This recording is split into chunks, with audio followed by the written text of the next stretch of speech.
সরেয়া রস্যি দীর্ঘি রস্য দীর্ঘ রি রি হ্যাঁ ওই ও ও আজকে প্রথমবারের মতো আমার ছেলে ঈশানকে সরিয়ে সরে স্বরবর্ণ পড়ালাম। সে আজকে দেখলাম যে স্বরবর্ণ উচ্চারণ করতে পারতেছে একটু একটু, তাই আজকে আমি প্রথমবারের মতো তাকে স্বরবর্ণ পড়াচ্ছি।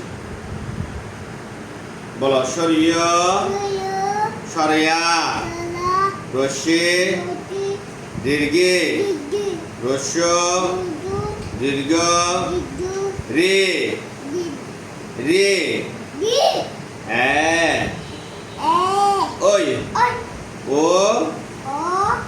ও বলো সরিয় হ্যাঁ একটু করতে হবে তো। হ্যাঁ বাবা তো আজকে সরিয়ে সরিয়ে পড়ছো তো স্বরবর্ণ প্রতিদিন পড়তে হবে কেমন?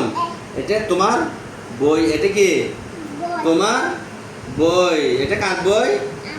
তোমার বই, ঈশানের বই। কেমন মনে থাকবে? তাহলে প্রতিদিন কি করতে হবে? মাম্মি থেকে সরে সরে শিখতে হবে। কেমন?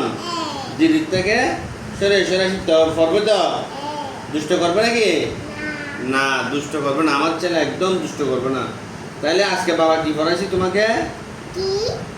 সরিয় সরিয়া রস্যি দীর্ঘি এগুলো পড়াইছি রে বাবা, মনে থাকবে?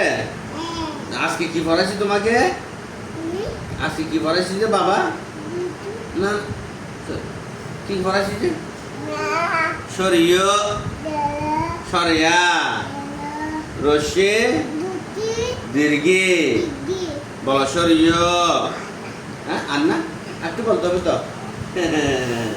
ঠিক আছে, আজকে প্রথমবারের মতো ঈশানকে স্বরবর্ণের সাথে একটু উচ্চারণ করতে পারে কিনা দেখলাম। তো আজকে প্রথমবারের মতো আমি তাকে স্বরবর্ণ উচ্চারণ করালাম। সকলে আমার ছেলের জন্য একটু আশীর্বাদ করবেন যেন সে পড়ালেখা করতে পারে এবং মানুষের মতো মানুষ হতে পারে।